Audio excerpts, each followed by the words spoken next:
LeBron James shined. He finished with 22 points, 7 boards, and 10 assists in the Lakers' 138-115 win over the Mavs. But even the King can have an off moment. LeBron airballed a free throw in the third quarter and gave this interesting explanation for it after the game. I told you the other night, when I drink, the wine goes from straight down to the left side of my body. Tonight, I shot the free throw with my right hand, so it did not have, it had side effects. So I'm gonna see if I can drink some wine. If I can shoot it down to the right side of my body, maybe it'll help with my free throw. And it'll give me a little bit more strength to where it doesn't hit absolutely nothing. So we'll see what happens. Maybe I need to drink upside down tonight, maybe vampire style. We'll see. Listen, the man was doing something right. I mean, LeBron now has 10 wins on Christmas, which is tied for the most in NBA history. And after dropping 22 against the Mavericks, he passed Oscar Robertson for the second most points on Christmas Day in NBA history. LeBron now only trails Lakers legend Kobe Bryant. The NBA full court press now starting with the Lakers. Of the 4 big off-season acquisitions for the Lakers, 2 of them, Montrezl Harrell and Dennis Schroder, already look right at home, while 2 of them, Marc Gasol and Wesley Matthews, are still finding their footing. Of Harrell and Schroder, who combined for 40 points on 17 for 24 shooting on Christmas, LeBron James said they, quote, add to our firepower. Gasol and Matthews, meanwhile, combined for just 4 points, after combining for 0 points on opening night. Anthony Davis said the Lakers are, quote, asking a lot of Gasol and Matthews on defense, so their offense will come. The next test for the one-on-one Lakers is a back-to-back Sunday and Monday against the Wolves and Blazers.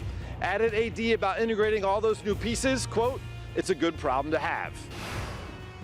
It was a scary moment for the Los Angeles Clippers when Kawhi Leonard went down after colliding with Serge Ibaka late in the game. There was a lot of blood on the court as Kawhi was holding his mouth, but eventually, after medical staff came onto the floor and Serge stayed with him the entire time, Kawhi was able to stand up and walk off of the court under his own power. I'm told that he got 8 stitches to treat what the team is calling a mouth laceration, and Ty Lue said after the game that he believes Kawhi Leonard is, quote, going to be fine.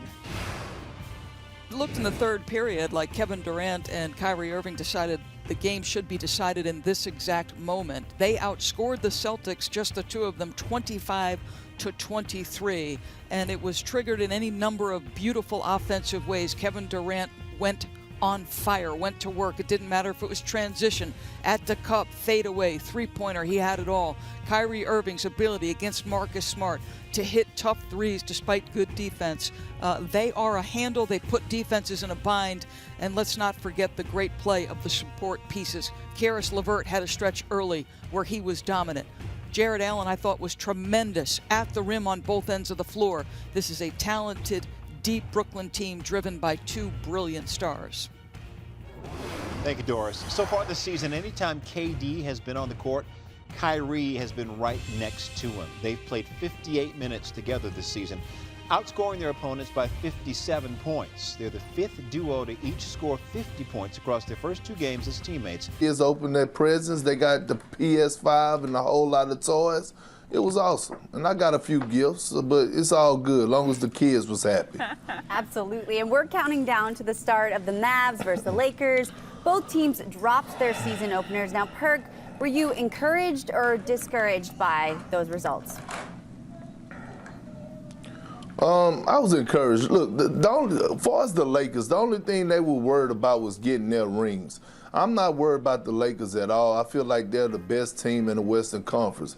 The Mavs, on the other hand, I feel like, they're finding their groove. Guys are getting implemented into Rick Carlisle's system. Guys like, Josh Richardson, Brunson, who's just coming back, who's been off. And, Luka is working his way back up. I feel like he could get in better shape because they're going to rely on him a lot. Powell coming off an injury. So the Mavs will be just fine. I think the Lakers will be fine also. Both of those teams are going to do well in the Western Conference.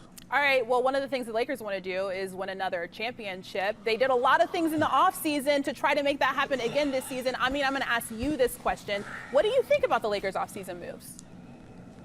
I thought they had the best offseason of any team in the league. No disrespect to, the things that Milwaukee did and some of the other teams, but when you talk about a championship team getting better in the offseason, that almost never happens. Perk, you know how it is. You're just trying to keep everything together, keep the band back together. The Lakers went out there and they upgraded their supporting cast, and it starts with Marc Gasol. I think he's going to open up a lot of things for them on both ends of the floor, offensively as a passer and as a low post threat, something that they haven't had. And then defensively as another backline of defense so that AD doesn't have to be a 5 for them.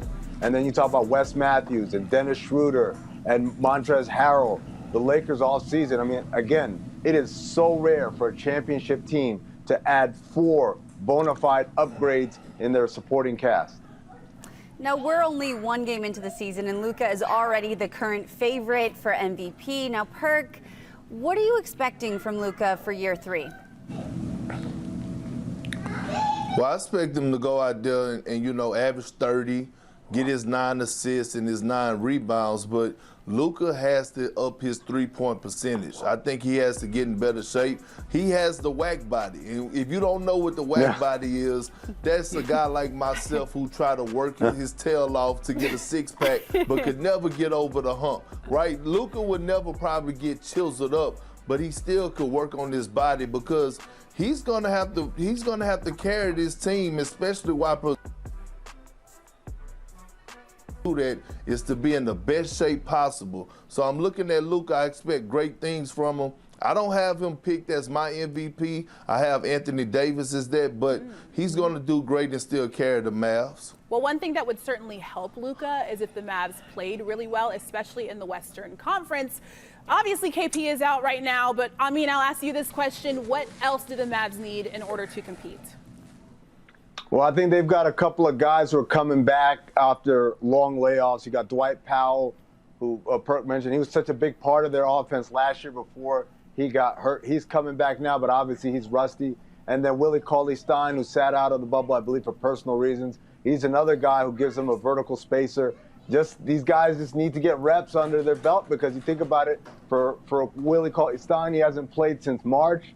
For Powell, it's been even longer than that since he got hurt. And then obviously Josh Richardson was a big offseason acquisition for them. He's not quite the shooter that Seth Curry was, but he could put the ball on the floor a little bit more. And then he's obviously a huge upgrade on the defensive end. So just trying to get these guys back in the swing of things and fitting in, I think is going to be huge as a gap until Porzingis comes back next month or so.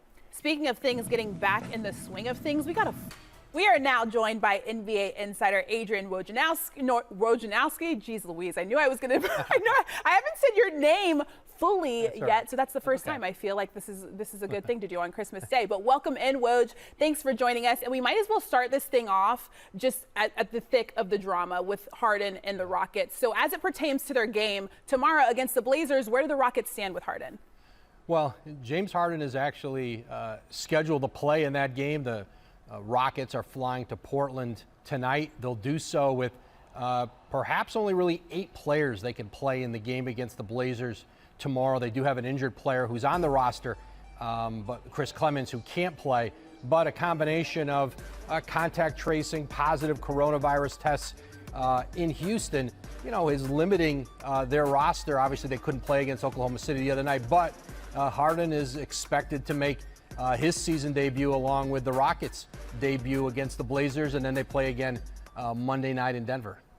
Now, Woj, James Harden keeps adding more and more teams to where he would like to be traded, but they still have him for 2 seasons. How long do you think this standoff could continue?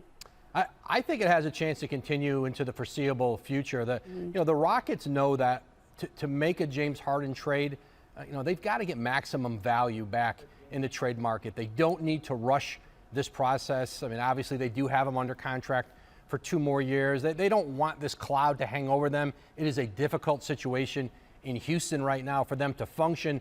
But I think as an organization, they know that they can't do a bad deal. And right now, the deals that they see out there in the marketplace feel like they're not good enough. And I think they hope that those offers will improve. Listen, as teams get into the season and teams maybe they've overestimated the group they had, maybe they start to feel a little pressure to really dramatically improve their team. Offers improve in that way. But of course, there's other teams like let's say a Brooklyn who gets off to a great start, who likes the chemistry, likes the group they have, and maybe they become maybe a little more hesitant to get seriously or remain seriously in talks. But I think the Rockets know that they still have time on their side, but it's not a healthy environment right now in Houston, and they know the sooner they make a trade, the better. They just know they have to make the right one. And we'll keep an eye on that for sure. Now, Adam Silver mentioned earlier this week there's possibility of the NBA expanding. Do you have any thoughts or what that would look like for the NBA's future? Well, I think it's still not necessarily in the foreseeable future. I think it's still years away. And listen, for owners and for the league, there's a big financial benefit for a team to pay to come into the league. That could be as much as $4 or $5 billion, and that's shared among, that entrance fee is shared among the other owners, and especially with the revenue that's been lost during the pandemic, and playing a season now without fans for the most part around the league. That economic value certainly is impactful. And Seattle is a market that looms out there as a very formidable NBA city. It's got great tradition, history, and now has an arena situation in place that would allow them to play. And so certainly, I think you'll hear more talk and more enthusiasm from certainly the Seattle side and from Seattle about trying to get back in this league. But I still think, as Adam Silver said, and in talking to some owners around the league, this is not I don't think this is